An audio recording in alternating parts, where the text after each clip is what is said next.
Okay, we've started our first ever Spaces and the Q&A for moments that could have changed football forever with Peter Thornton and Peter Prickett.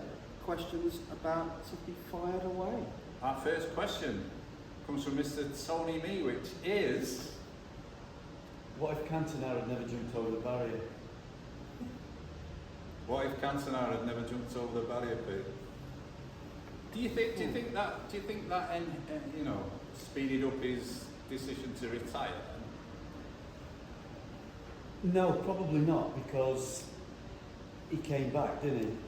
And he came back in some style. I think that he was always going to be one of those who never had a lengthy career just because of the way that he was. And I don't think that he would have, if he carried on playing, if he hadn't had that 8-month ban and he carried on playing, he would have probably retired around the same time, because I couldn't see him actually going on and playing for anybody else. Really? Yeah. Well, then, no, because it's quite interesting the way that you approach that in the book, isn't it? Would he have been as inspirational without the ban? Would he be the same character? Would it have been as big a story? Because they end up, it's a double year, isn't it? He comes back and they do the double that year. No, they lost the league, didn't they? Yeah, but when he comes back, it's 95, 96, and they but do if he hadn't been banned, he inspires them. I think they still would have won the Premier League. They wouldn't have lost it. Yeah, you would think that. Whatever happens, you think that. Just for the viewers, Gary's a United fan. Where do you remember where they were in the league when he came back? Because obviously, you think about the trajectory of the season when he comes back. Newcastle pull him away. So he's not there at the beginning of the season, and United are nowhere to be seen. Comes back in the 2-2 draw against Liverpool, where he scores. And Fowler scores 2 fantastic goals that no one remembers. I was there. First game back. Pete's a Liverpool fan, viewers. But it's his presence in the team. So is he extra inspired? Does he have with that point to prove? I think is that what helps him catch Newcastle? I think that him coming back would have definitely galvanised the team. It was a massive boost, because obviously it was almost the first 2 months that he was banned, it was like, forget about it, we'll just move on. And then it was kind of countdown to when he could get back into it. Yeah, it's like a new signing cliche. Yeah. I think very true of that season, but then they might have started the season like on fire if he's not banned anyway, so you don't know. No, I think I said to you on Twitter a couple of weeks ago, the what ifs just lead to more what ifs, don't they? That's the beauty, I think, of that particular one. We knew that was going to do it. But I think the Eric Cantona one, to be fair, it's the first chapter of the book. I think it was the first one you wrote, Pete, wasn't it? Was that the first one you wrote? Apart from what if Messi and Ronaldo? It was, I think, it was right up there. The Cantona is the first one because it has so many knock-on effects. Yeah. If Eric doesn't retire, United don't buy Sheringham. Yeah. If they don't buy Sheringham and he has a bad season, then they don't buy York. If you haven't got Cole and York on the pitch and Sheringham coming on, do you still win it? A lot of United fans that I've met have gone, yeah, we won it the year before, we would have done the treble anyway. Yeah. But I think it's interesting, and I think one of the great things about how you open that, Tony, with the kung fu moment, that's become almost as iconic as the hand of God, hasn't it? Which we cover in the book, where it's almost like the naughty boy moments get remembered as much as the heroic moments. We were going to write chapters about George Best, and what if he had behaved like James Milner off the pitch? But then would he be if his character's different off the pitch, what is he like on the pitch? And same with Maradona, Cantona, they're rebels on the pitch. Is that part of why they're so creative and inventive? How many choir boys are as entertaining and exciting to watch? That side of the Eric side of things, we were discussing about what happens if he never even came to the club. because obviously I saw it firsthand at the training ground about how he influenced the boys, where he stayed behind. You know, he was one of the best technical players at the club at the time when he came, and he was the one staying behind and practicing on the grass at the cliff. So then it was a knock-on effect with the boys, of the class of '92 boys watching that, which was massive, because people like Gary Neville, Phil Neville were stopping behind. You know, David Beckham's practicing more inside on his own, and Paul Scholes was. And then that was a knock-on effect for the other centre of excellence boys that were coming through, seeing them boys stop behind and training. And because everybody was close together at the cliff, they were doing them the same. And I think, do you not think is like that thing about, it's like Marilyn Monroe, isn't it? She died so young, but Eric retired so early, so we've still got that image of him at his peak, whereas he never finished up losing his edge, did he? He never sort of dropped down the divisions, or, you know, like went to play for Lyon in the French league. You sort of remember him at his brilliant best, There's some players that you don't want to see drop down the leagues, aren't there? Absolutely. You want to see them go out in a blaze of glory, as long as, you know, not different to Best, whereas Best had his demons, which kind of affected his health and everything else. When Cantona went out, he's gone out at the top with the flame still burning. Yeah. Yeah, what's someone say? Great question. Yeah. We're just going to read the right pink people. Oh, is that Eleanor? Is this the funny question? Not the funny No, one. that's the normal question. Okay, so I'm not the biggest too guy. Originally I was going to say which one is each of yours favourite chapter, but that could be a bit awkward because I know that you kind of did chapters each, so each Sophie's choice, that, and they're all my children. Alright, each of you can give your favourite chapter in the book and why. Am I going for? You go first, because I'm going to remind myself what the chapters are. Yeah, which one? I might cheat and have two, but I like the ones that are like have a big effect globally, if you like. So things like the no offside one, we really enjoyed looking at that, because a lot of, you know, normal football fans think that if you did away with the offside law, there'd be loads of goals. But it's the offside law that gives the game its fluidity. As you know. Very big on the offside law, isn't it? Well, that's it. You know, so that one, in terms of the effect that would have on football, because you know, the title of the book is Moments That Could Have Changed Football Forever. That clearly would have. If they'd done away with the offside law, the game simply would not look like it is. And I'm going to cheat and have two, but I think the Munich air crash one has as much impact on English football as anything that's ever had, not just because of the number of titles that United lost and, you know, the great players that they lost, but as you can see from the front of the book, without any spoilers coming in, viewers, we think that United would have provided a few more players to the 1966 World Cup, and in fact Duncan Edwards would have picked the Jules Rimet trophy up instead of Bobby Moore. So actually writing that was really, you know, we had a lot of discussions about that, because it was a bit like the Eric one, because there's a lot of knock-ons, and we like those stories in the book that have those knock-on effects. So I know I cheated there and have two, but that's me. Pete's just rereading the book now. I'm trying, of your chapters, my favourite one is If Pep Managed.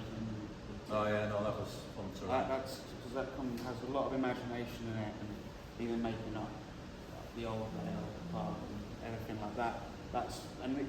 It deals in a way with the questions of, could he do anything with no budget? Yes. Could he manage with no budget, etc. It's obviously your opinion of that, and I think it's an opinion that a lot of people would share. But there'll still be people who go, no, it'd be nothing. You can't spend 40 million on a couple of right backs, 40 million on two right backs, another 40 million on two left backs. Can't do that in League Two. Yeah. Be lucky to have one decent left back who knows how to kick it. Well, it was quite interesting because we did quite a lot of research on it, didn't we? And I got one of my good friends is the vice chairman of Fleetwood Town, you know, so similar sort of type club, and he was telling me the choices that their managers got, you know, so you can have a goalkeeping coach or another analyst. You know, we tried to write that in that chapter, but It's quite interesting, Pete. And I really enjoyed writing What If Abramovich buys Spurs instead of Chelsea. Mainly because I write the intro completely differently to that. I got the opportunity to write the first few paragraphs of the spy novel because of the way Sven explains how he had a meeting with Abramovich. So the story that I found and inspired the chapter was that Sven was England manager at the time, Sven Eriksson, and he got a phone call from Roman Abramovich, and he wanted to know which of the Moscow clubs he should buy. And they have a chat, and Abramovich wants to meet with him. They meet in a casino in London behind the VIP room, and we've got the guards, and this is how Sven describes the story, like this clandestine meeting, which is great for a little bit of a spy setup. And then next thing that Sven says happens in the story after the meeting, the next phone call he gets from Roman is Spurs or Chelsea. It's not the Moscow clubs anymore, it's Spurs or Chelsea. And the answer he gets is, if you want to win now, buy Chelsea. So that's how Roman Abramovich ended up buying Chelsea. But it could easily have been Spurs. He told me that and I was like, oh, yes, please. Aren't you? Because you're going, oh, yeah, there's loads of things we could like do with that. Who do they buy? Who's the manager? Who do they keep? You know, it opens up all of these things. It obviously wouldn't be exactly the same as Chelsea, because Chelsea were in a much better position, which is why they were told to buy them. Chelsea had already qualified for the Champions League that year. So yeah, that was a bit of fun writing the intro to that one. So without flogging the book on this podcast or whatever we're doing, the things that we wrote about were usually based on fact. You know, there was an element of fact in it. But what we liked about it was when you, as Pete says, when you could freestyle after it. You know, when you could put down what you thought was going to happen. And we've seen already today, people think of different things. But what we wanted to do was try and get people talking about it. Because, you know, you'd speak to Spurs fans about what Abramovich had bought Chelsea. Yeah, well, he does a great conclusion, because would they have that new stadium? But if you speak to Spurs fans, 90% of them would swap it for, you know, for the league title. Success, yeah, exactly. Yeah, I mean, one of the things written there, they probably would be massively successful in terms of trophies, but they probably wouldn't have that stadium. Because Chelsea have never, under Abramovich, never really done much with the ground. Was the hotel development before he came in? Yeah, that was Ken Bates. Yeah. The training ground. I believe that there is still a suite in the hotel named after Ken Bates, even now. That's his room. I've been to that training ground at Coventry. Yeah. That's fantastic. Yeah. I think what you just said Someone though, Pete, know about it's like peeling an onion. I said to Pete on Twitter last week, didn't I? This is the sequels to this book are limitless because it's Lord of the Rings. You can make up anything you like, and nobody can say, "Well, that wouldn't happen," because it's your imagination. Yeah, What if, isn't it? yeah. The what if element is the key to it. But someone's asked what would we look at other sports, and you know, there's some. What is great about the title of the book, you know, Moments That Change Football Forever. If you take football out of it, you can put anything in there. You know, you can put cricket, you know, any sport you like, but you know, when we're doing fantasy books, we've sort of done, you know, pop music, you know, Beatles, Moments That Change the Beatles Forever. There's a great book just in that. Change the BBC forever. Yes. Too topical. Can't say politically correct during this time live, but yeah, that's the thing. I mean, you know, one of the things we've looked at is like, as you say, peeling that onion. You know, you could do English football, you can do Premier League, and then you can peel it all the way down to individual clubs. Might even do one on Hull City. Moments that change Hull City forever. I assume they've got a club shop.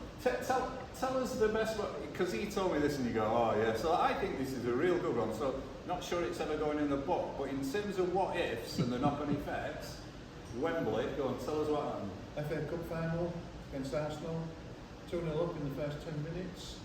Happy days, first ever time in an Yes. FA Cup final. You think, dreamland. A few minutes later, another chance. Instead of going in, hits the woodwork. Comes out. Arsenal go on and win 3-2. What if that had gone in? I mean, talking to Arsenal fans coming out afterwards, they were saying if we'd gone 3-0 down, that was it. We wouldn't have come back. And then you say, right, well, what would have happened to the club then? See, that's the big one, isn't it? That's the onion peel on that What one. happens then? Yeah, 'cause it's Yeah. like you could go to when Liverpool win their treble and they beat Arsenal 2-1 in the final. At 1-0, there's at least 2 handballs by Andre that stop the ball going in on the line.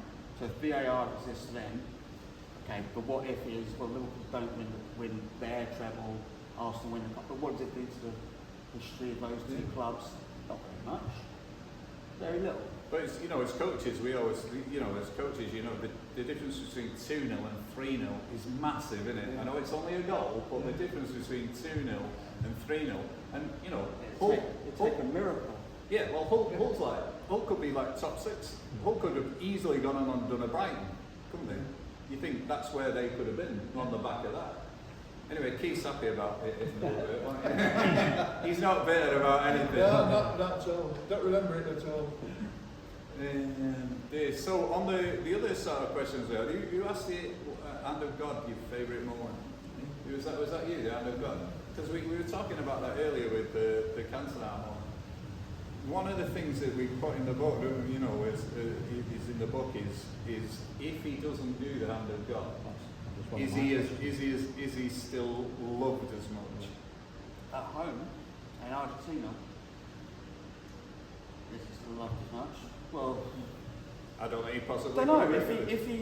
If they win the World Cup anyway, then probably. Well, that's the question, isn't it? Would they have won it? Yeah, would he have scored the second goal? Exactly. If he got away with it? Yeah, I got it. Because I'd put that in my question. Yeah, If he doesn't that's score. my bit, is would he have scored? I don't think he would have scored the second. Well, the game, You never know. the game has a different slant, doesn't it? If England don't go wrong with that. Yes. Yeah. It's tight and edgy still, isn't But it? England don't start playing until they're 2-0 down. No. They do nothing all game. It's until one of they my bring- questions. You Until do they bring Barnes do on. nothing for Why? 90 minutes and still win a game. Yeah. Hands up if you watched it live. Not in the stadium. Not in the stadium. No, but again, it's what you put in the. Barnes is fine. Yeah, it's what you pointed out. It's the Lineker thing, isn't it? At the end. Well, that's the one of my Lineker, questions like, what if Gary Lineker scores that Yeah, header? the Because second- I've jumped up. yeah. Obviously, I was in high school. I've jumped up thinking he scored. Barnes is ripping them apart. Yep. He creates the first, and that's, I don't know how late, but it's very late. But 'Cause- Lineker almost makes it 2-2. Because we're all screaming, well, why has Lineker not punched it in himself? Yeah. We were all saying, there's kids and teenagers at school and everything the next day, why has Lineker not punched it in? But Messi wasn't loved until they won a trophy. There was all the talk that because he'd spent his whole career in Spain, that they saw him as being more European, more Spanish. They didn't love him until he won the Copa America, and now obviously with the World Cup win. He's sealed, his place in the Argentinian fans' hearts is sealed. Having won the World Cup, that got Maradona, God sake, like status. So if they win it, whether he handballs it or not, if they win it, he's probably just as loved. If they don't win it, given the treatment of Messi, it's probably going to be the same thing. Yeah, a great player, never delivered anything. He's a Neapolitan.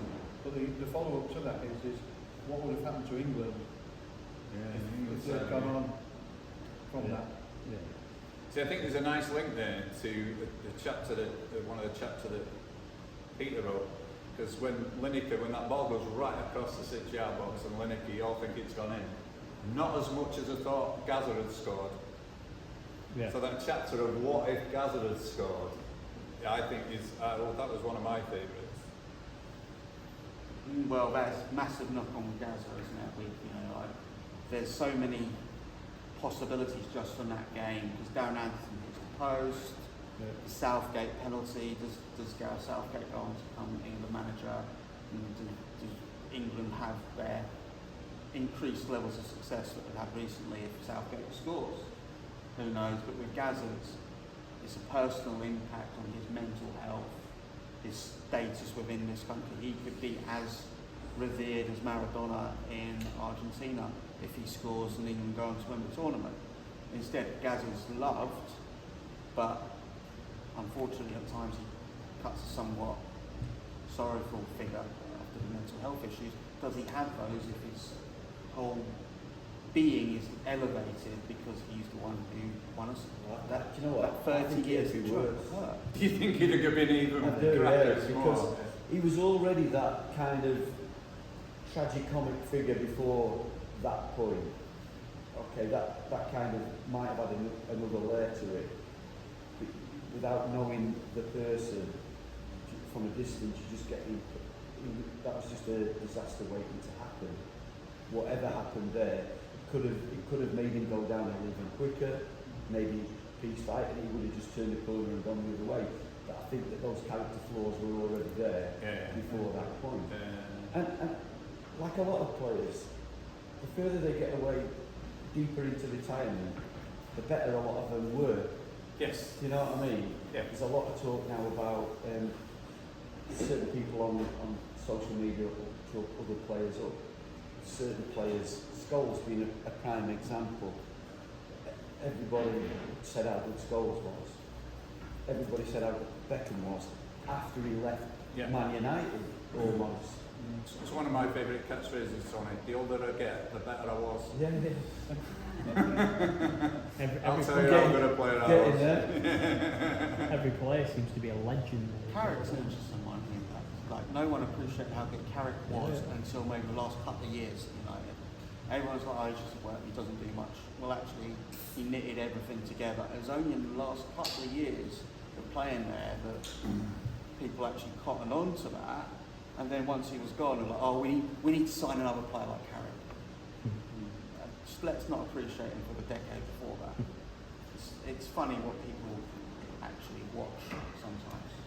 I agree about Gascoigne. I think he would have gone, because it's like you were saying earlier about people with flawed characters. If they're that way out, it was like George Best, wasn't it? You know, I mean, I can go up George Best, and, you know, for me, he was the best player I ever saw live. But he was destined to have that in him. I think Gascoigne was always the same. Flawed genius. That's the big question, isn't it? If we'd won the penalties in 1990. Yes.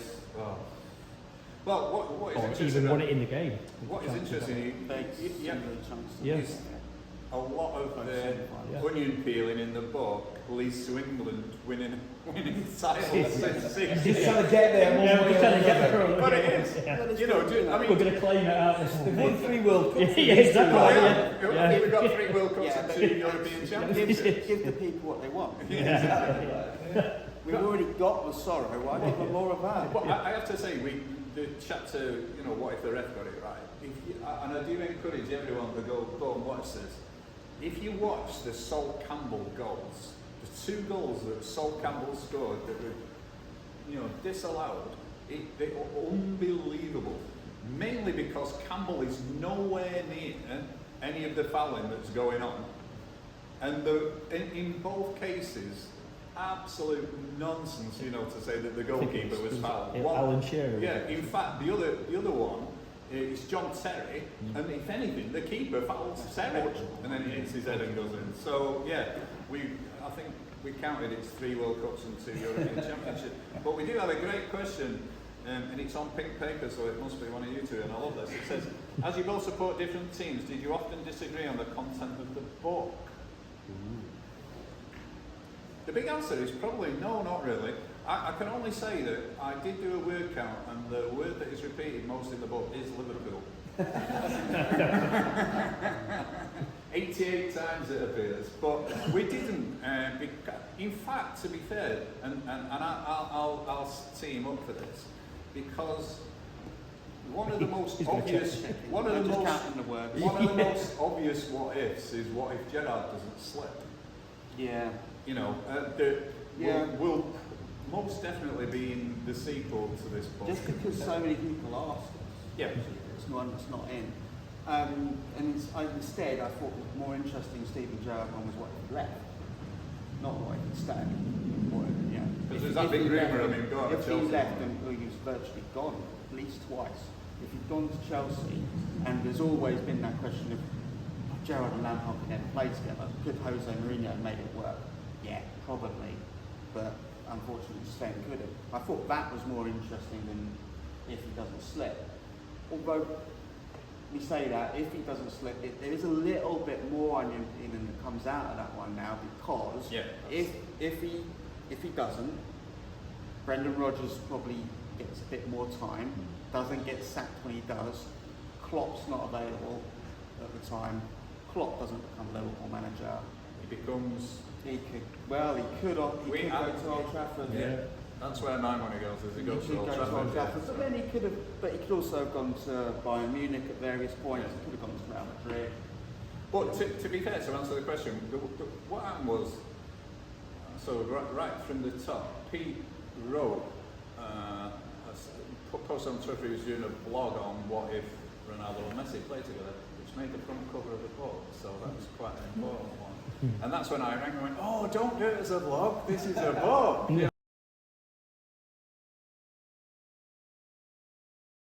Concept of the book.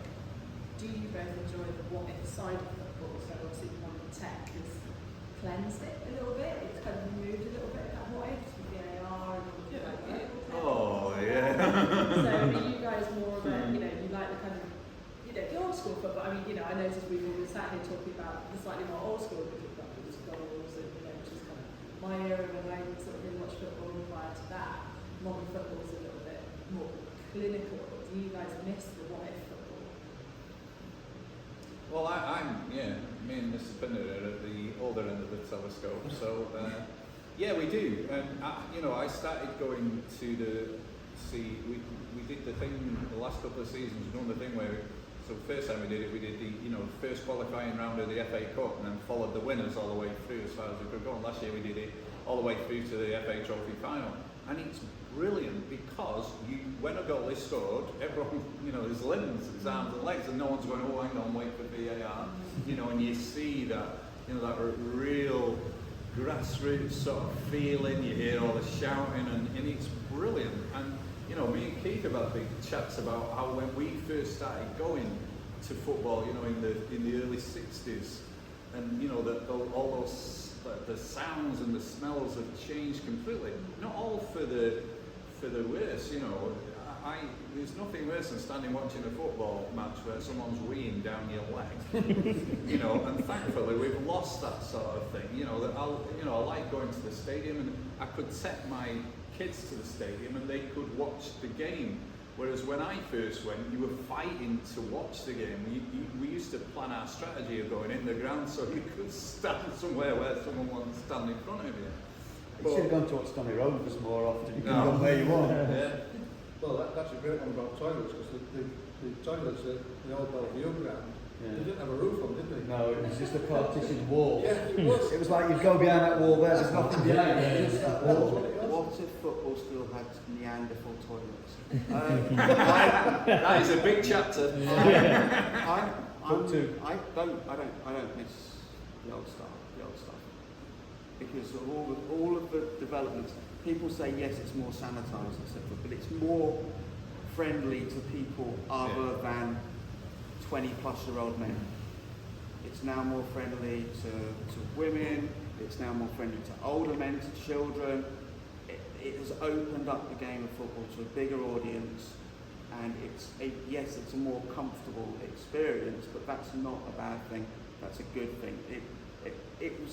Football was the game of the people. Yeah, only if you were over 21 and male.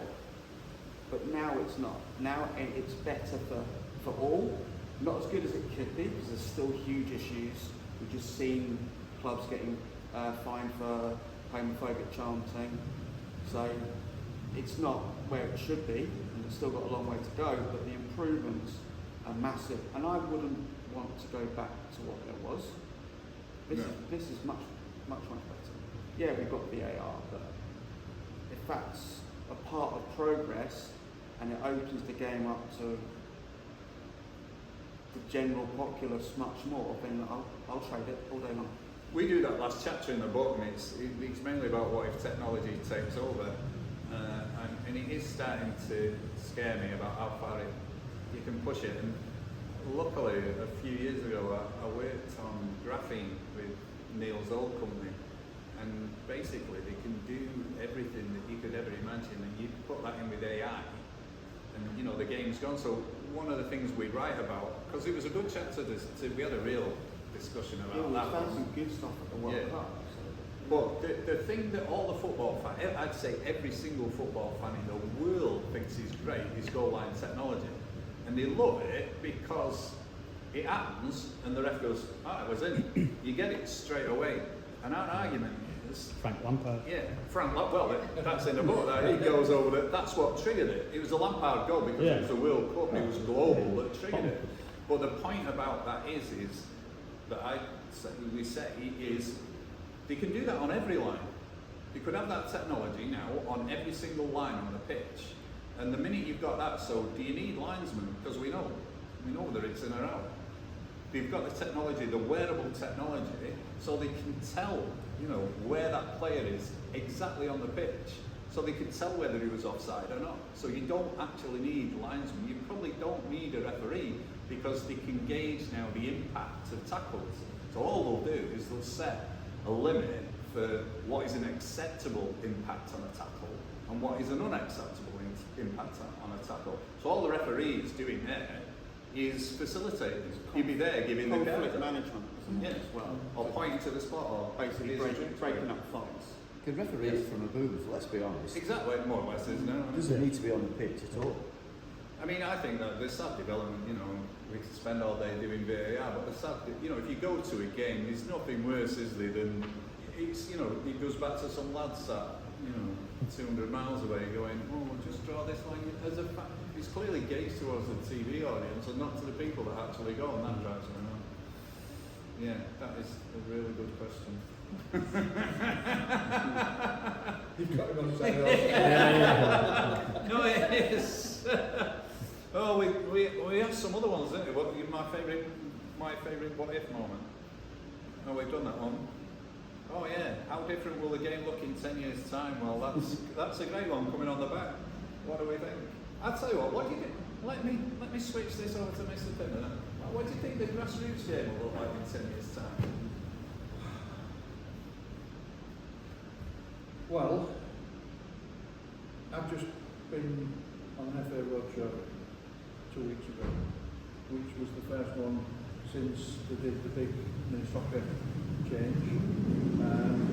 The subjects this time were not formats of the game. So they're not bringing 3v3 in yet? Wasn't discussed at all. What was discussed? It's a shame. What was discussed was behaviour. How can we improve behaviour and what should we do with behaviour?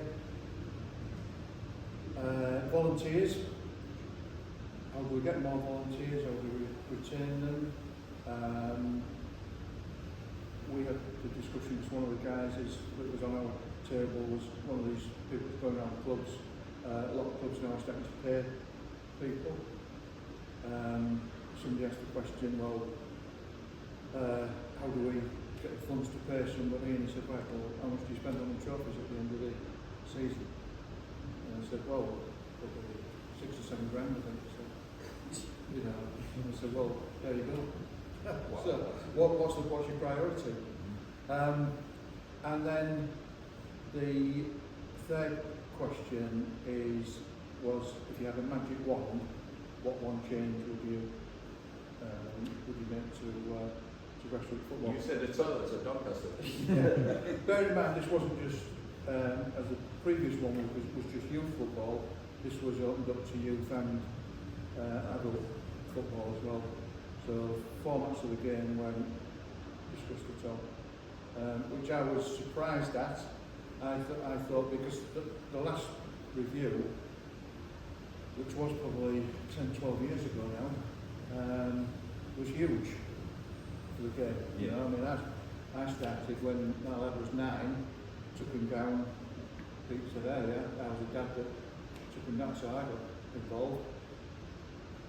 He was 9 playing under 11s because that's the first age group that you actually played, and you were playing full-size goals, which was the crazy thing that everybody had done. So going to 5v5, 7v7, 9v9 was a huge step forward. It's quite interesting that 10-year thing though, isn't it? Because it took 10 years for us to go from 11v11 to 7v7, and then it took another 10 years to get 9v9 and 5v5, and then we're hoping we're going to get... It's fine. They don't need to talk about. They don't need to talk about the formats in meetings. I'll keep talking about the formats. I think in 10 years' time, the game will look very different at grassroots level. Do you think we'll get better facilities? I think it's the costing thing, isn't it? I think the facilities will have to get better. I mean, that was a big thing when people said, if you've got a magic wand, what would you do? Yeah. A lot of people said facilities. And, the money's got to come from somewhere, but Declan Rice is just going for £100 million. If you put a 1% levy on that for grassroots football, it could make so much difference. I have to tell you, I had an idea back in 2014 it was, so because I worked on the National Football Museum and they did an exhibition on the 100th anniversary of the 1914-18 war, and I had an idea that I sent into the FA that said, for one season only, all the shirts that get sold at 14 and 18, 1% goes towards grassroots. And I thought everyone had gone for that. I just don't think it will happen. No. I don't think so. Why do the clubs talk about it? The clubs have got academies now. They'll put the 1% into the academies instead. They don't need grassroots. If you look at the last list of players, I know it's really harsh, and I've been a grassroots coach for a long time, helped run my own club, etc., etc. The list of players have just won the under-21s, most of them were in academies from under 8. So the clubs, that will be evidence for the clubs that they don't need to put the 1% into grassroots. But the chances are at 4 and 5 now, as a lot of these clubs have these Saturday morning academies, that's where they're starting now. They're starting at 4 and 5. So, and then, they're getting picked up. I mean, I was talking on the way down, and a conversation on the phone with the chief scout at Hull, because we were talking about Scunthorpe, who just scrapped their academies, unfortunately. And when we start our under 7s for next season, the opening day we have them all together. Big day, we get parents there, we give them a briefing, all the rest of it. All the coaches from all the local clubs will be down on that day looking at them at under 7s. But they will have started somewhere. So I agree with what you're saying, but they do have to start somewhere. But even if there were, I'm going to go extreme, if there was no grassroots football, those clubs for the 4s and 5s, the pro clubs are just running them. They'd be running them, and they already do run them, but then they haven't got the monopoly, which is why grassroots still does. But if there was no grassroots football, you just have the local big club in the area, they would have a huge number of these sessions, these Saturday morning sessions, where the young ones come in and they scoop them up from there. It's unfortunate, and I don't think it's right, but that's what I could see happening. That's why I don't think they'll care about the 1%. How many lads have you picked up out like over 11? Over 11? Yeah. Grassroots? Yeah, no, at United. So how many kids come into the club after 11? Still quite a few. Obviously, we're giving chances to. That's the in and out. That's the door always being open. We've seen players, obviously, 13, 14. We've been playing grassroots. And for my own coaching, my own grassroots team, Salford kids, Manchester kids, different, don't you? me and my friend and everything, and that have helped kids who signed. I was at Man United and they were 13 and 14, never been in an academy before ever. Well, even your pre-academies. There's not many make Premier League, is there? Is my sort of what's it? You know, they come in. Like Theo Walcott was the famous one. He was about 14 when he started playing properly, and then all of a sudden he was that good. But you know, I always say like talent ID. The difference between a kid that's going to be really good at grassroots and someone that's got half a chance of making it as a pro, like night and day. You know, they are. Yeah, but like if you look at it like back in the day when you talk about your Beckham, Scholes, and obviously one of my friends here who obviously played pro and obviously that, and he's here today. Back then, we were looking at boys who were schoolboy age. They were signing at schoolboy age, 12, 13, 14. So we didn't have, obviously, you know, the foundation phase. We didn't have the pre-academies. So some of the best players that we've ever produced in England, whether it's, you know, the Busby Bays, Man United side, or the World Cup winners, or your Steven Gerrards and everybody else and stuff like that, there was no pre-academies back then. There was no, obviously, under-9 foundation. When I played, you were 15 when you got picked up. So you look at Bayern Munich, they're trying to go back. Bayern Munich trying to go back that way, where they're looking at obviously boys at 11, 12, 13 being signed in their programme, but they are having links with all the community teams and clubs. And that's where a lot of people have got blinkers put on them because of this. They've done this big review, and Bayern Munich and Germany are now not going to have under 9s, 10s, 11s. Don't tell me that they're not looking at 9, 10. Oh, no, they are. Just how you organise it. It's like franchising kicks. Yeah. So I don't know if kicks are all over the country, if it's just our area. But they've got these little kicks clubs. They're down to little 2-year-olds. And the 2-year-olds come and toddle about. The parents are told around while kicking the ball and dribbling the ball. And they're franchised all over the place. All that would happen is that clubs would franchise kicks. The one thing that I think might change in 10 years' time, going back to the original question, is that they might switch grassroots to being a summer sport. Which is something that people have pushed for because of the amount of games, the state of the pitches. Is it a good idea? Yes for football, probably no for cricket, no for tennis, no for athletics. That was the thing when we looked at it, and Keith, the thing about Lancashire and Yorkshire, so the league that I ran, the East Lancashire Football Alliance, if we hadn't played our cup finals by the first week in May, the kids had gone off to playing cricket. Now I know that's not as strong around the country, but it definitely is up here. And the only other thing I'd say is the pitches. It's when do the pitches get a rest? And the thing I always wonder about, like, summer pitches, right? So in the winter, games get called off because the pitches are frozen and they're too hard. What's the difference between that and the pitch that has been baked into concrete in the summer? If anything, it's worse. So if you're worried about player safety, summer is not going to happen. When I was a safeguarding tutor, I used to use that analogy all the time. Because that was one of the questions. You're saying move it to the summer, but the pitches are rock hard. And like I said, it's still a safeguarding issue. It is. Some of the older 3G pitches, which are pretty much 2G, because they've been played on and not maintained, are that hard all year round anyway.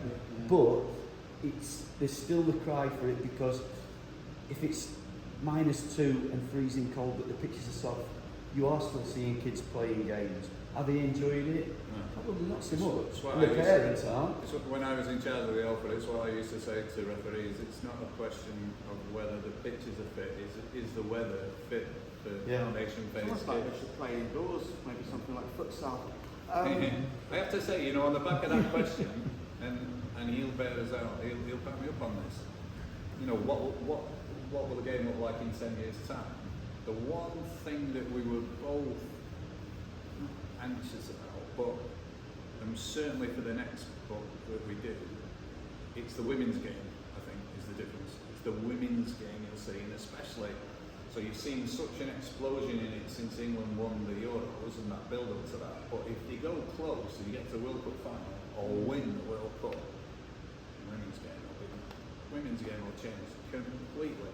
And I think I think personally it's only a matter. The big question for football and for football clubs is sharing the stadium. Because you saw it at Newcastle. Newcastle were the third tier. They were 27,000 for a women's game.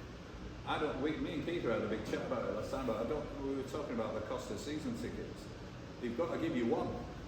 going forward. They've got to give you one ticket that covers you for both, because the women will be playing at the same stadium, because they'll start to run. And one other thing for 10 years' time, heading. Oh yes. Yeah. That's Next book. That's the, No spoilers. that's the big one. Will it be gone in 10 years' time? Don't know, but it's going to go. I think it's just going to go. But just to you know, on the back of that, on the back of that question that I asked you, you know, like the offside law, the things that affect the game. We spoke about. You take heading. What does the game look like without heading? It is a different sort of game. And again, when I was with the Lancashire FA, we did a lot of stuff. It's called Sporting Memories, and it's about footballers that have Alzheimer's, basically. And we do things like this with them, and they can remember games that they played in from like 50 years ago, but you know, can't remember what they had for their dinner, sadly. And the figures are absolutely irrefutable. And Dawn Astill, who is Jeff Astill's daughter, has done so much work on it. But one of the things that I saw that really convinced me, that we had a big discussion about it, was they did a study in Sweden, and they did 12,000 players at all levels, you know, from grassroots all the way up to like the Swedish Premier League, whatever it is. And the instance of Alzheimer's in players was 80 times 8 more than in normal society, except for one position, which was goalkeeper. Yeah, so me and keeper, all right, we're good. Yeah, there'd have to be other rule changes to facilitate it. There have to be, but I think It's going to come. it's just going to have to come. I think to be Or honest, equipment changes. we were part of the trial last season from up to under 12s, and at first there was a lot of noise about it. You know, this is blah blah blah. Within a few weeks it had all died down. People got used to it. We were expecting that it was coming in mandatory for this next season, but it isn't. It's just been left as a trial again, exactly because of what you've just said there. There's other rule changes that are going to have to come in, because there's no point in having throw-ins. Yeah. There's no Well, point in having corners. I don't like throws anyway, so I'm down for that. Okay, might as well passing. play Kickings. Yeah, Kickings passing. and below dribblings, shoulder go height, for it. and then Yeah. his shoulder are we using? That's right. Mine or Jack Charlton's. Yeah, no, it's quite interesting, because we all play five-a-side, and whenever you play five-a-side, there was always a free kick if it went We above used to your do head, it in the didn't gym. it? Yeah. And we still all played it, and sort of went at it. Is it going to produce more technical players? Yes. Because you're going to have to keep it on It's the a ball. skill, isn't it? It's a skill, so you practice the skill, you develop the skill, like tackling. So I know that tackling's almost gone out of the game now, but there is still an element of contact. I don't think it'll ever come out again. Well, I think the heading. So again, me and Pete had a big chat about it, but I love looking at the way that the laws evolved. You know, and we've done the offside law. But when you go back to like football, when it was in its absolute infancy, you're trying to differentiate it from rugby, and they had those two posts there, and it didn't even have a bar on it. You know, it often had a strip. And they've been playing the game, haven't they? Football, and the idea is to get the ball between the posts, and they've kicked it through, and they've gone goal like that. And then some lads come along, haven't they? And he's like shoved it over with his hand. And they've gone, oh, can't do that. Absolutely not. That's getting like rugby now. Scoring with your hand, no. Handball, what's it? Some lad has crossed it then, and he stuck it in with his head. That's all right. You can do it with your head, because it's not football, isn't it? And somewhere along the line, when football was evolving, they all stood round and gone, yeah, we can well it is. And that obviously was how heading was allowed, handling it wasn't, and kicking it was. But wasn't there a ruling or something about you can only head it so many times and stuff like that in training or in games? And I'm thinking, well, who's going to actually monitor Yeah, that? well, and Just rank it? recommendations at the minute, aren't Yeah. they? There are halfway else. But as I said, the figures are absolutely irrefutable. Yeah, They'd have to, but send scrap it. historically, that's to do with the equipment. The ball in the 1960s and the early 70s, completely different to the ball. But what do we do? Do we wait They to still see see if it, the though. next generation still all see have it. Alzheimer's as well? Let's see if we've got another 25, 30 Hospitalise without Not until the ban we do boxing. something. well, yeah, exactly. What happened until the ban Well, we boxing? said Boxing's not football's rugby problem. hasn't got a game. Yeah. They tried it, didn't they, with the tackle? We went to watch a game, Salford versus Hull, and they started bringing in, the height of the tackles and stuff like that. And it's like, there's no, you can't play tick rugby, can you? It just doesn't. The idea is you kill someone. That's basically the game, isn't it? But yeah, Probably one of the more concerning things is, if you've not headed a ball up to under 12s, who's teaching somebody to head the ball properly when you go to under We have these arguments 14s? about teaching technique all the time, no matter whether it's headed or something else. Actually, if you go on an FA coaching course now, they don't teach you the technique of anything. is that right? Yeah, there is no technique. There's nothing in that. But There's no technique There's to it. nothing in FA coaching courses anyway. So it's like, Skeptical piece. The other thing, the one thing I think that I will see in my lifetime, what will it look like in 10 years' time? I think we'll see quarters. I think we'll see quarters, not halves. I think they should go to the basketball running clock, Yeah. and I've pushed that for Yeah. years now. Yeah, but you've seen that. You saw that last year. You saw that in the World Cup. It was like that unofficial 22 minutes. Water breaks, wasn't it? Yeah, they do water breaks, but the more the telly comes in, Yeah. I think they'll give them a minute or 2 minutes, and they'll do it. I think the way that they'll get it in is safeguarding. They'll do it on players. They'll have all the data from the players going straight back to someone, and they'll go, give them a break. I think quarters and timeouts are pretty good ideas. Yeah. I don't see a problem with a 1 minute timeout, as long as it is 1 minute. They were doing them during water breaks anyway. Have your water, have a chat. You saw it with the World Cup, what I talked about. The game often changed after the water break. It happened in the Premier League when the water break rules were in after we came back after COVID. Games changed. Thomas Frank standing up with the tactics board when it was just expressively said, these are not for tactical changes, standing there with it. Just bring it in, have a timeout. Why not? It's quite interesting. We trial it at grassroots in terms of, to try and stop coaches balling and shouting. And one weekend we said to them, if you don't shout, we'll give you a quarter that you can go on, write your notes down and then go on and address your team. And then we'll play the second quarter, so we'll split the game at a quarter so you can talk to your team, but don't shout from the touchline to see what they said.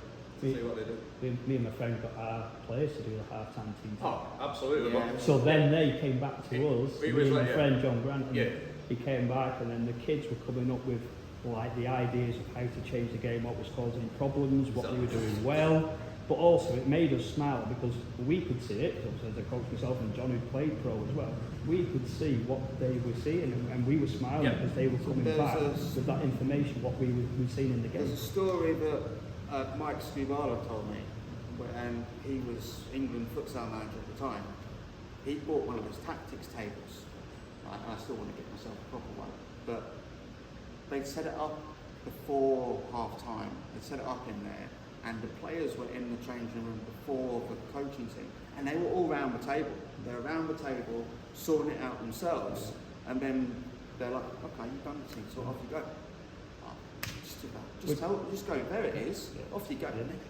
I've done that for years. We did it in a game once, and the manager saw it and said, I saw that you didn't even speak to your players once at the half time, and then they came across and they were like ready to go, and he asked what we were doing, and then he said, I'm going to try that, and he was saying at a league meeting, wow, it was brilliant that, because it's great to see the kids then being empowered, but also thinking about the game and what's causing problems, what can they change, what can they try, what are they doing with it. The reason we tried that was to try and get the coaches to see it, to see it. I mean, one of the things we used to play inside at Blackburn Soccer Dome, that was one of the big things I brought in, was like playing inside, instead of playing outside in all sort of weathers.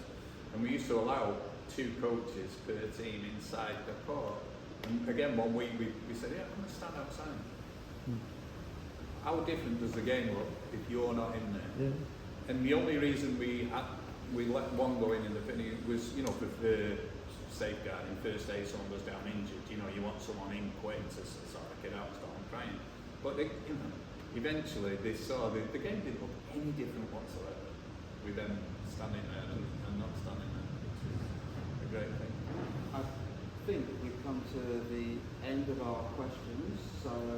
One last one? Has anyone got one last one? Or? Neil's waving now. It's 4 o'clock. I think so. I've got a quick one for you then.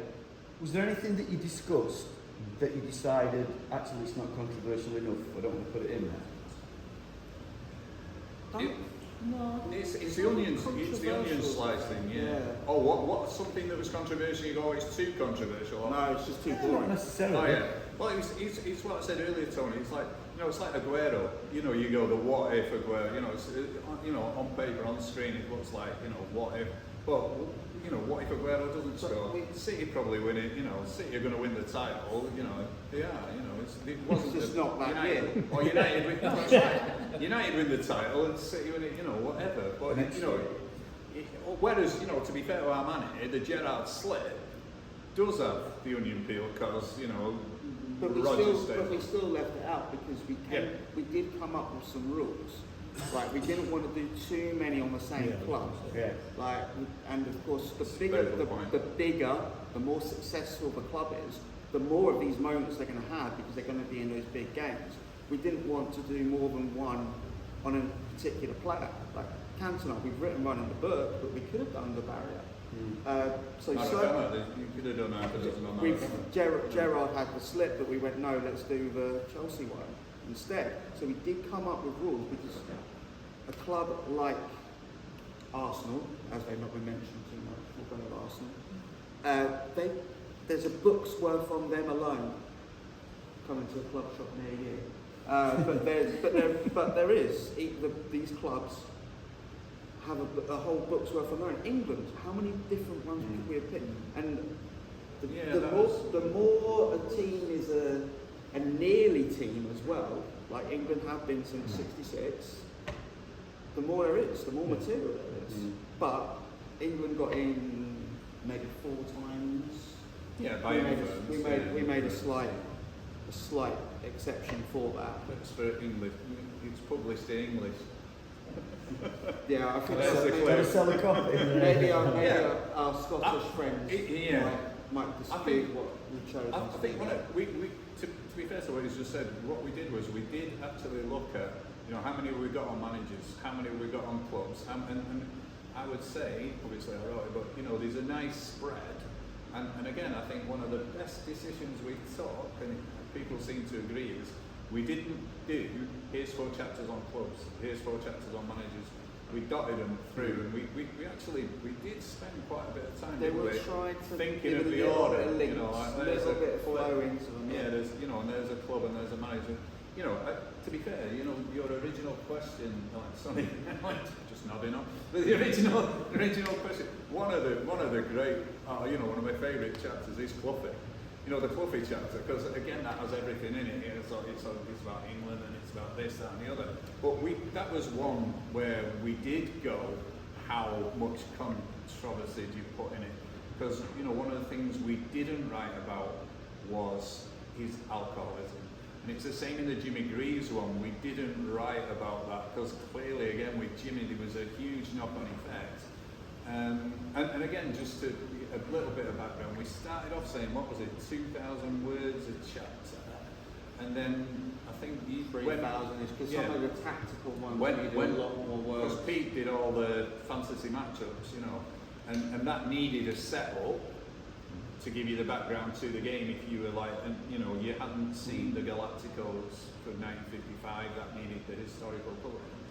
And then, but once Peter had written those, we sort of came to the conclusion that actually 3,500 words was okay, it was sustainable, it wasn't boring, you know, it didn't feel boring, you know, and I think the only chapter I think I'd go back and possibly write more, we did the Tom Finney one, and it was one of the first ones that we wrote, and I could probably lengthen that a bit, you know, to make it as long as the others, but yeah, I think it was one, a very good question, and 2, I think the way that we did it, hopefully people seem to like the book. just so you know, with Clough, my dad reckons it would have been worse than Sam Allardyce. just to put the alternative opinion out there. Well, that's the beauty of the what ifs. You know, you write it as a sliding doors moment, and it could easily have gone the other way, couldn't it? It could easily have gone the other way. You know, and It'd been great with Brian if he'd have done a couple of training sessions and done what he did at, it's like Leeds, isn't it? Right, well, you can all... Yeah. It is. I've not read it. I've seen the premise, obviously, and following you two over the last few months. My overriding thought is, anybody with a love of football has probably talked about it. Now they're going to get to see what somebody else thinks about it. Everything you've said today, every little example, as someone who's grown up playing football as a kid and then becoming a coach, I bet at some point with somebody in a pub or in a bar or on the side of the pitch, I've gone, what if Gerrard hadn't slipped? Yeah. It's often discussed in a much more like clipped form though, because it's like when fans are arguing with each other, it's more like, yeah, Liverpool would have won the league if he hadn't fallen over, and they just stop there. Yeah. It's like, well, let's dig in, let's fall in, let's go through it, let's see what else there is to it. And to be fair, again, and this is probably the sum up, but realistically, because we wanted to write a book, we did go and have a look in Waterstones at football books, and there isn't a book like this. There isn't. People have written, so there is that book on Cloughy that is the full fantasy of what, he sort of rewrites it, doesn't he, the lad, and he made it into the film, etc. But no one's done a book like this of, what could have happened if that had happened. Collection of fantasy stories. Yeah, absolutely. That's me, Pete, fantasy too. One more quick one. What if Fergie hadn't handed Well, I think that's straight to Mourinho. What if they'd stuck with Moyes? Gaz has just done a big gulp. What if they'd stuck Over the with next him? 10 years, Because it's about I think that's the one. Was he Yeah. was he that much worse than what followed? Immediately, I don't think he particularly was. And did he do much better than or worse than Solskjaer did? And did Solskjaer get a bit of a free ride because of what he done at the club? Did Solskjaer do that well? Did Moyes do much worse than him? Not really, but it's just what they weren't. It's just that they weren't looking for it. I mean, you can't say they'd have been less successful because there hasn't been any success since then. So it's not that. It was hand-picked, wasn't it? And I think that's the thing. So should they have allowed Ferguson to hand-pick a successor? Or should they have gone out there and gone, these are the top people in the game, why don't we try and get Ancelotti right now? Why don't we try and get Mourinho right now when he's still at his apex? Bennett could have looked a lot different, but if you're giving Moyes another... It took... How many seasons was Ferguson given? 5? 86 to what? Not 91? quite 5. It was 86 to 91, was it, Gaz? Yeah. Oh, 90. 90 was the first one, wasn't it? Definitely a couple. Yeah, so he was given a lot longer than Moyes was. If given that time when Moyes won the league, who knows? Probably not, but who knows? I think it's a great question, because as a City fan, but as a football fan, as a football fan, I think United have a style of playing that the fans expect them to play in a certain attacking, almost like Cavalier, go for it all the time, and they'll put up with them not winning trophies so long as the football is exciting. United fans will put up with stoic football if it wins trophies, but they'll only do those two things for so long.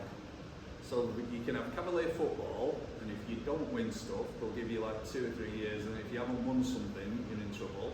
And they'll have stoic football, like Mourinho played, and because Mourinho goes, I won you some trophies. What's the matter with you? I won trophies. Lily won an FA Cup, but the fans weren't having it because the football was dreadful. So with United, it is a unique perspective, I would say. Gaz? Moyes' style... Gaz agreement. Moyes' style was cross heavy, let's put it that way. It was more like we need a big player up front, and we put in the ball. You see that West Ham, I think, right up the top, still putting crosses in, which is quite interesting as crossing is decreasing in football in general. But that's not the way they in the early days of success with Ferguson, it was 2 winners and they did put balls in the box. Cantona and Hughes scoring plenty of headed goals. Well, my Man United heroes, I want to say speak to one of them, Gordon Hill. Yeah. Couple of Hill were my heroes. Wingers putting in crosses. Chelsea. So Kanchelskis and maybe Moyes did fit with the DNA of the 70s, 80s, 60s, but football moved on and Ferguson evolved. He didn't play in that style anymore. So, you know, I mean, Gaz, you're the biggest United fan. Who would you have? You wouldn't have had him, would you? Basically. There's some head shaking going on there. The one thing I would say that Moisey got totally, Gaz, is the values. The values of the club. You know, I thought he was really good on the values of the club, you know, and discipline, and you are representing Manchester United, and we have a certain level of behaviour that you expect. I think he upheld. I thought he was unlucky. You know, I thought what I'd say is he was worth at least one more season. But Gaz can have the last word, second last word after. No, I'm just going to say, wasn't it going to be difficult for anybody though? Yeah. That was coming into It's the same with Samat, wasn't it? Yeah, exactly. You don't want to follow Pep, do you? No. You got You don't Pep, wanna and follow obviously Pep. then you had obviously with what Samat did. And You followed the club, things weren't you? Who would you have had? Who would you have had? We'll finish on that one. Ancelotti was obviously. Ancelotti. Yeah, he's the one that I think. He was a good manager, and a Yeah. coach He's as the one that well. I think. he And I was think got he, it as well, I think he's His man management with people yeah, as well and his- players. And, his style of taking Yeah. what already works Yeah. and using that would Yeah. probably have fit quite nicely. Yeah. But I don't think he was ever. It wasn't even discussed. But probably because everyone knew. Yeah, he's picked Moyes. It said out here. Well, no one was going to go to Sir Alex. Yeah, thanks, Alex. Nice suggestion. Yeah, dear. And on that bombshell, Yeah, we'll leave it there. Thank you for those who've listened. Apologies for a little mic issue at the beginning. where is Mike? Thank you very much. Oh, listen.